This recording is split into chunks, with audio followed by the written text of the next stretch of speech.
how would you react if a sandwich board suddenly appeared, inviting not humans, but spirits and ghouls for drinks and a chat? Could a pub serve as a portal between the living and the dead, where spirits mingle with witches and vampires under the glow of moonlight?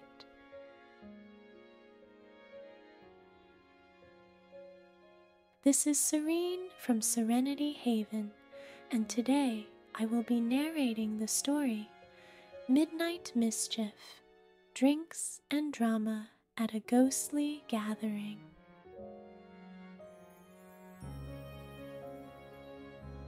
Evan stood in the dark kitchen, watching the pub-goers file out, waiting for the landlord to dim the rest of the lights and lock up. He gave it 5 minutes before emerging from his aromatic. He judged burgers and chips had been on special that day, hiding place. Jeremy, the aforementioned landlord, was always paranoid that he had forgotten something, and was usually right, a side effect from sampling the produce during the day, and indeed dabbling throughout the evening. Evan moved to the window and saw Jeremy driving away. He made sure Jeremy had definitely turned the corner at the end of the muddy lane before putting the sign out, a sandwich board that he had got one of the after-hours regulars to cast a spell on, rendering it only visible to fellow guys and ghouls. Witching hour at the Veiled Tavern, midnight, 3 a.m., double up on spirits, well-behaved familiars. Welcome. After putting the sign out, Evan returned to his spot behind the window, his official haunt, given that was where he fell to death 5 years ago when hanging Halloween decorations. One of the customers had left a flyer on one of the tables, a chancer hoping for a spot of free advertising, he surmised. However, as he turned it over, the streak of moonlight filtering through the glass showed him it was actually an order of service. Ray Matthew Farrant, December 4th, 1970, October 15th, 2024. Boo! Evan would have jumped out of his skin if he'd had any. A pale, laughing face had appeared, and blackened talons were screeching down the window. Cathy, he announced, opening the door. Her pointed hat arrived slightly before she did. She was always bent over, scouring the ground for potential ingredients. Plus, she was continually striving for the dowager's hump look. It made Evan itch to do some yoga himself, even though that was one of the plus points about being deceased, no longer having to do any exercise to stay in shape. Again at the window, a credit to the Gothic literary clichés, never change. Never intending to, Cathy smugly replied, putting her bag on the table, or rather her going-out cauldron. Here, the back pain meds you ordered. She dipped a lacy gloved hand into the cauldron and plucked out a matchbox. Ah, thanks, Cath. You're a legend. A myth. A legend. You can call me what you want, as long as you keep me in liquor.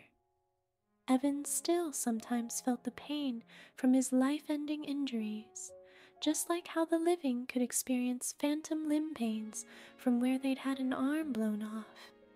Common sense told him it was all in his head, but taking the pills made him feel better nonetheless. It was likely because Cathy sugar-coated them.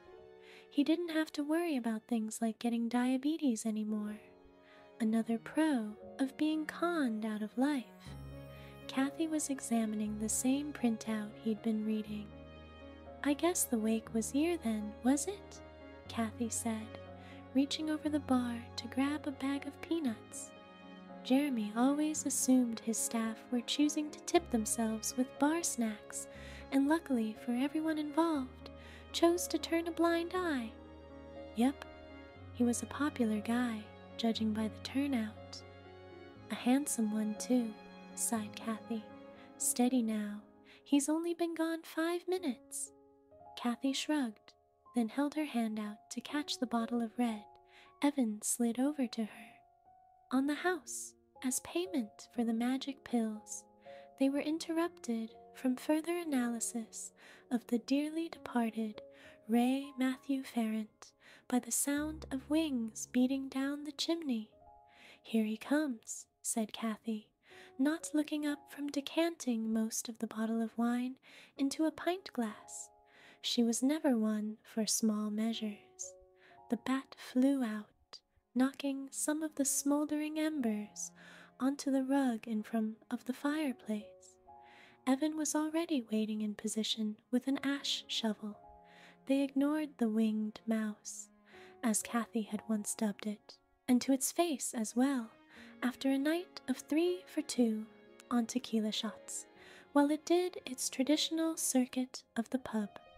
Deciding it was satisfied, it alighted on a bar stool at the other end of the bar from Cathy's. Winged mice can harbor grudges, as they never taught you on the Discovery Channel. "You do like to make an entrance, don't you, Teddy?" Evan acknowledged.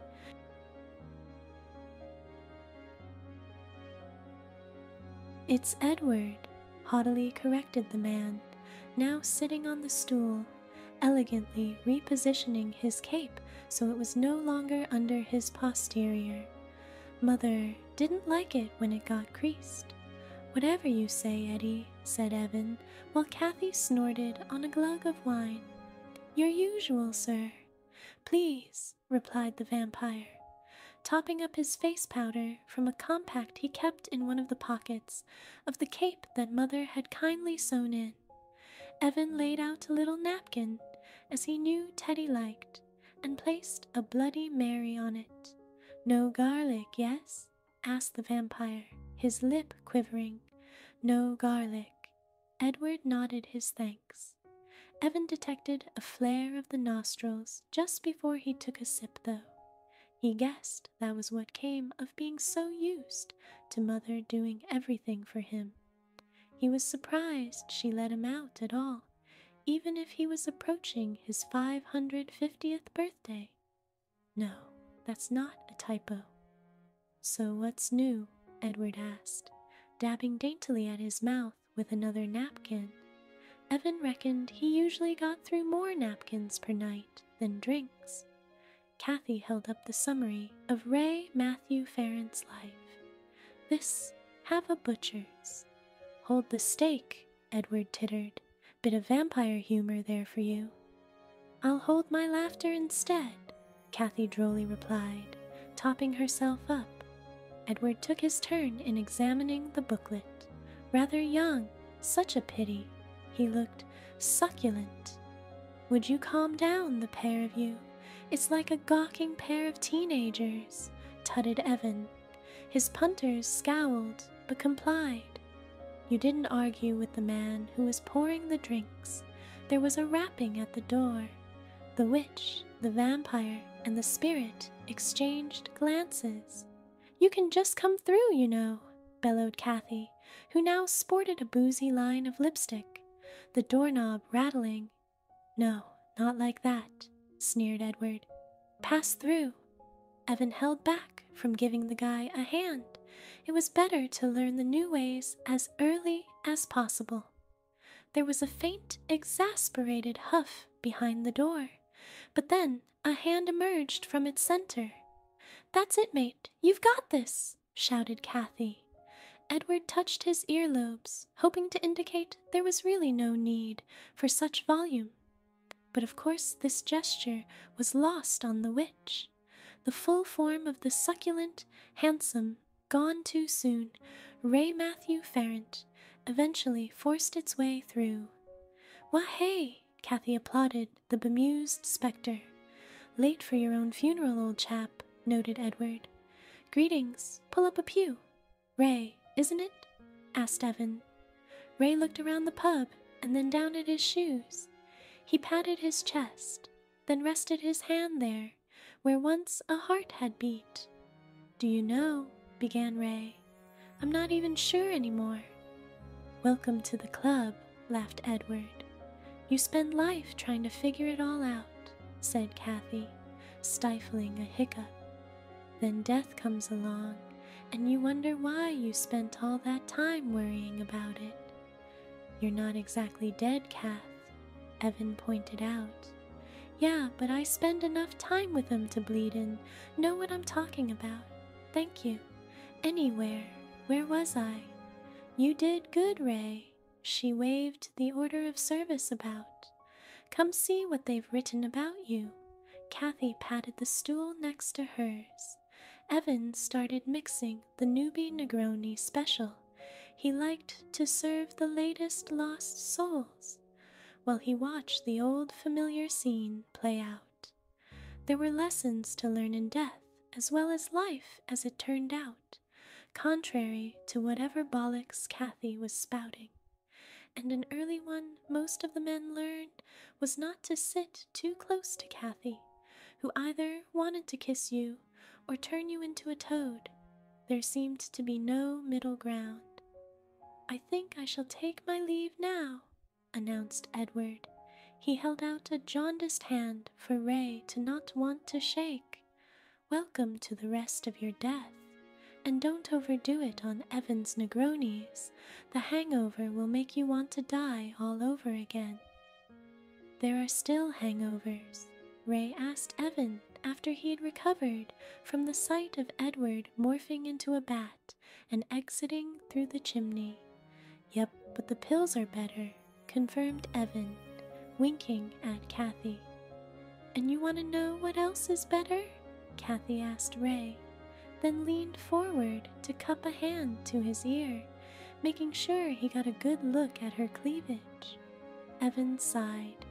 He decided to go back to his hiding place to indulge in whatever leftovers he could find. He knew how the story that was brewing back at the bar played out. Every time, it was the one thing you could count on in this strange new life called death.